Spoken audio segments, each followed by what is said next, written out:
what are the next big decisions I have to make over the next 3 years? The ring is a part of wedding the swing. Okay. You should always be saving 20-25% of your income. Delayed gratification. Don't put yourself in debt, right? We're not gurus, we're some durus, because we actually did what we said. Like we did it.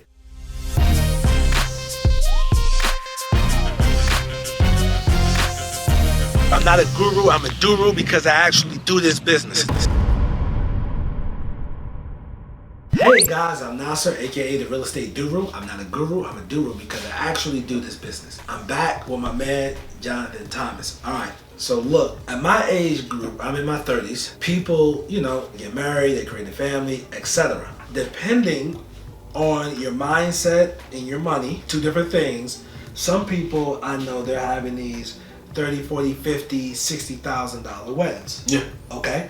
And then you have some people who are reasonable and they're having $10,000 or so, whatever the case may be, right?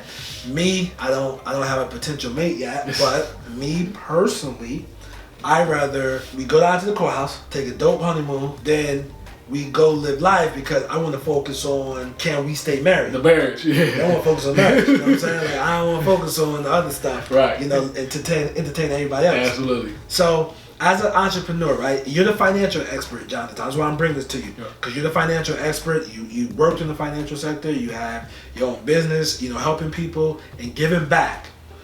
As an entrepreneur, how should one save? How much should one spend? What do you recommend? Whenever you reach a large event, a wedding, a child, even starting a business, you want to at least think 3 years of context.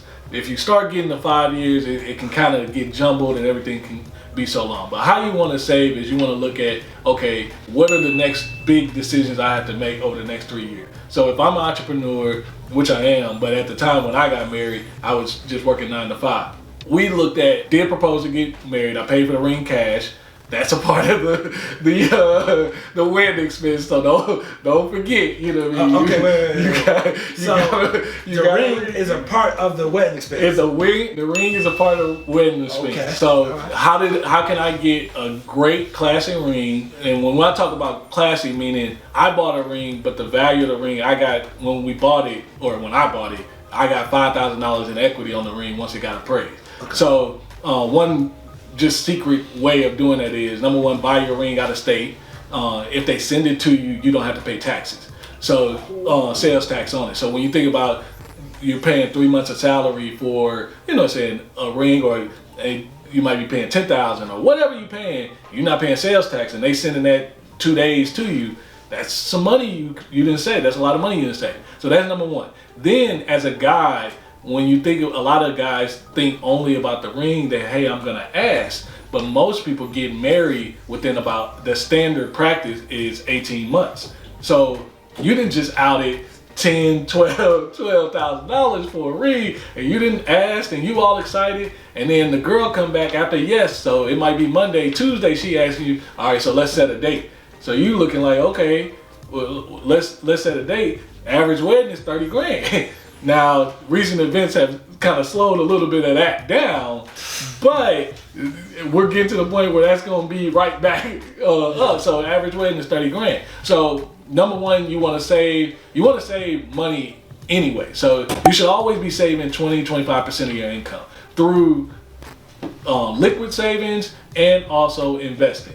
Now, at this point, if you're getting ready for a large event like this, you want to probably switch to just focus on that for the next year. Try to really pile it up, 20-30% of your income going straight to savings to get ready for this event. But the second thing you want to think about is, if you're getting married, where are you going to stay after you get married? Do you already have a house? If you don't have a house, you need to slice your wedding budget down to make sure that you have a house after you get married. The fact is, what you don't want to do is, you don't want to spend $20,000-$30,000 on a wedding, and then now you have to run up another $20,000-$30,000 to try to come up with a down payment for a house. You want to secure your house, and you can have a party at any time. You have parties at 5 years, 10 years. You know what I mean? You're going to do better progressively in life. So you not having a party, or you not having as big of a party right now, is not going to be the missed thing. But you being married as a man, not having a house for your wife, or you didn't spend $30,000 on a wedding, and now you got to go stay in this cramped apartment, that's not okay. That means you got your financial priorities out of whack. So that's the first thing.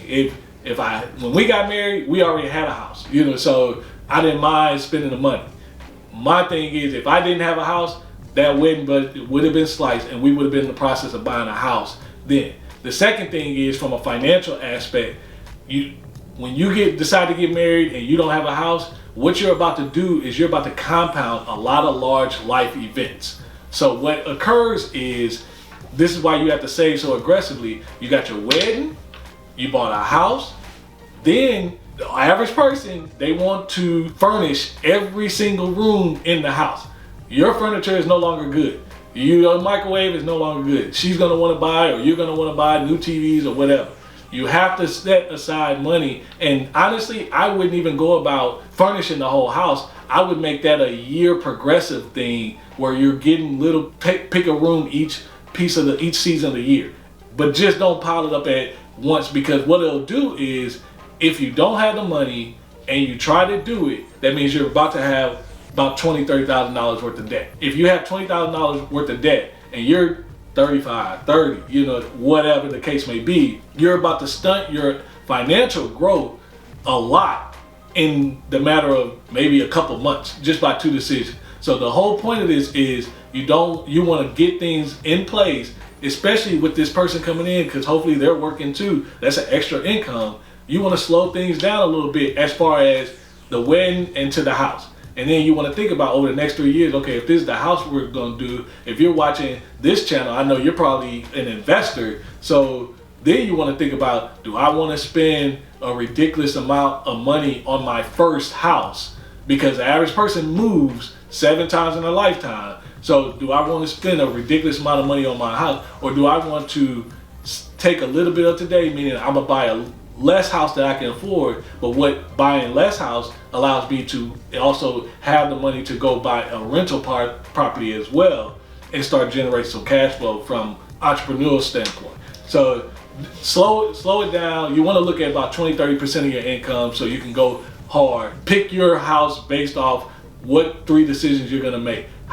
If you don't have a house, cut the wedding budget. If you do have a house, then you want to look at, okay, I already got my house, my wedding budget is cool, but is there something else big? Like, do I want to invest in a rental property, or do I want to invest in a business, or are we going to move over the next 2-3 years? And if that's so, you might want to slice a little bit of your wedding budget for that. But understand, from a guy standpoint, you're about to propose before she is, so I would get started on the savings first, because by the time she get there, so you'll at least have a running start. All right, so guys who've been following my channel, I've been doing this YouTube thing since 2012, 2013. Some of you know I took a 3-year break, right? So basically, just to sum it up, what he's saying is delayed gratification, all right? So a lot of guys were not too like, oh, I gotta have a wedding, Some girls, they dream that, right? They dream that since they're little girls, this big wedding. And let's say you compromise, you do the wedding. Basically what we're saying is, don't put yourself in debt, right? As entrepreneurs, and we're dealing with a pandemic right now, but as entrepreneurs, all right, we make our money in not like in the traditional sense we get a paycheck. It's up and down. It's up and down regardless of your business. Even my channel is Real Estate Investors, so therefore we get, we've been blessed to get large checks throughout the month. However, to me, and what he's saying is, it's better to have a good marriage and a good financial future than have this big party. Okay, have a big party. So, even like just Jonathan, like a car, I just recently bought a car. I've been a full-time entrepreneur since September 2012, when I got fired from my job. And I was 29 when I got fired. And since 30, I've been making 6 figures. By 35, I had a 7-figure gross business, whatever the case may be.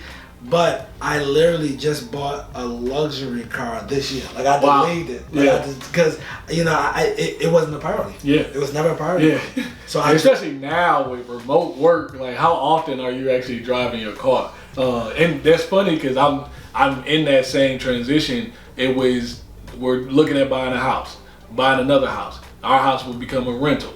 So my thing was, I could pay $20,000, $30,000 cash for the car, luxury car, upgrade the car. Yeah. Well, first of all, there's nothing wrong with my car. I was talking to my father. He was like, hey, you probably got another 2 years on this thing. And that's what I projected too. So I'm like, I could pay $30,000 for a car, or I could take $30,000 and go buy me another property, maybe a smaller one, but it's generating $1,000 income, you know what I mean, rental.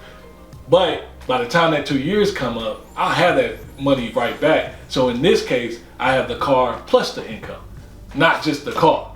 Okay. And you know what I mean? So these are these are decisions you have to make, because the fact is, like we were discussing earlier, 80% of millionaires are first generation rich. So that first generation, we have to take the hit, meaning sometimes taking the hit is, I don't get the car right now.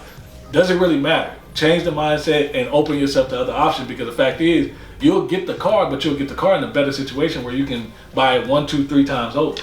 All right. So basically, what you heard, the example we both gave, we are basically saying, hey, look, we're not gurus, we're some durus, because we actually did what we said. Like we did it. We're not just bringing this stuff out of thin air. We actually did this. We did this. We had to delay gratification. So hopefully, your partner could delay gratification as well. But I'm hoping this video was helpful. Tell them about your channel and your IG. Yeah, check me out at Money Talks on YouTube, Money Talks Facebook, J Thomas Solutions at IG. Obviously, the Facebook group, we're having Facebook Lives and good conversations over on Money Talks. But it's all about helping you manage your debt, budget, and put you on the path to wealth and your financial independence. All right, so yes, there you have it, guys. Make sure you go to my blog, put your name and email in, get your free contracts and assignments so that you can get your real estate business started, and join the Facebook group Wholesaling with the Doru, my Instagram, and all that's going to be on the screen. Follow me at Real Estate Doru. So as usual, I wish you much success in your life and in your business. See you guys next vid.